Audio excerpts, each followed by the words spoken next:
Good morning, boys and girls, teachers and staff, and welcome to the end of the week. Today is Friday, February 25th of 2022, and today is the last Friday of the month. So there is no more Fridays in February. So we will move to March.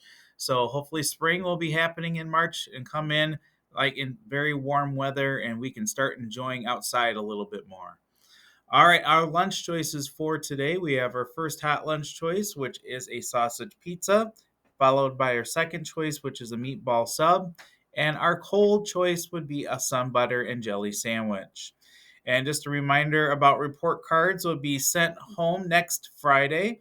And if anyone does have any yearbook orders today, they need to be turned into the office as soon as possible.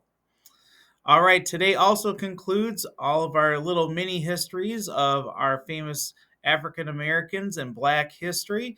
So today we kind of finish up with one of my favorite inventors. It would be George Washington Carver.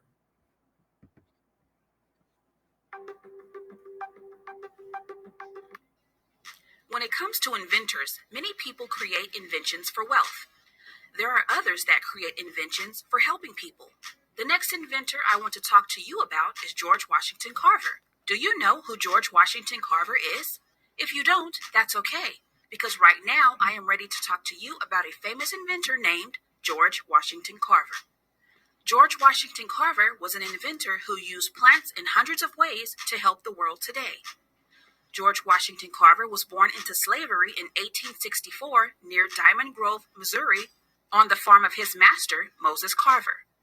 At that time, George's parents were purchased as slaves. Their names were Mary and Giles. Moses Carver purchased them both for $700. As an infant, George Washington Carver went through a hard time with his mother. George, his sister, and his mother were taken from his father's farm by Confederate night raiders. His master Moses eventually found George, but never recovered his mother and sister. During these times, black people were not allowed to go to public school, but George found a school 10 miles south in Neosho, where he traveled to go to school. When he reached the town, he found the school was closed for the night and slept in a nearby barn until he could later find a room to rent. Growing up, George took a fascination in plants. He was even known in his neighborhood as the plant doctor. So when neighbors found their plants sick, they would take them to George and he would help them get well. Even though he did not get a chance to work with plants in school until his late 20s, he went after his passion, attending Iowa State College of Agriculture and Mechanic Arts. While attending school, George was a leader on campus studying botany and horticulture. He was later asked in 1896 by then school president of Tuskegee Institute, Booker T. Washington, to be the head of its agriculture department. Carver taught at the Tuskegee Institute for 47 years. In the South, agriculture was a major part of how they made money. Crops differed throughout the South, and they had plenty of peanuts to go around. This is where George Washington Carver made his mark on the industry by using peanuts and other plants to make wonderful inventions. In his rise to fame, Carver used plant biology to focus on experiments using peanuts, sweet potatoes, soybeans, and pecans.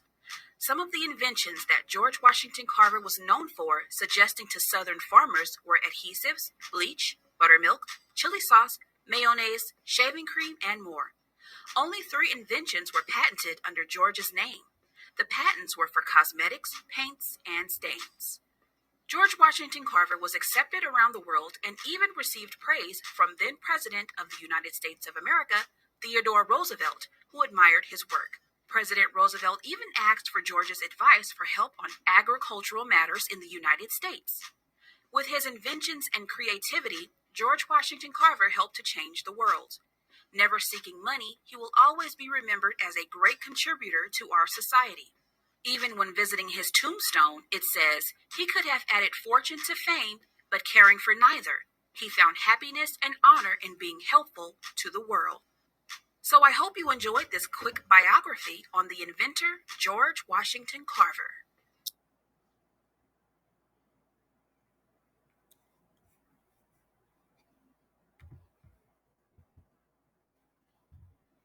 All right, thank you very much. And at this time, we will do is our Pledge of Allegiance. But first, we will do our moment of silence.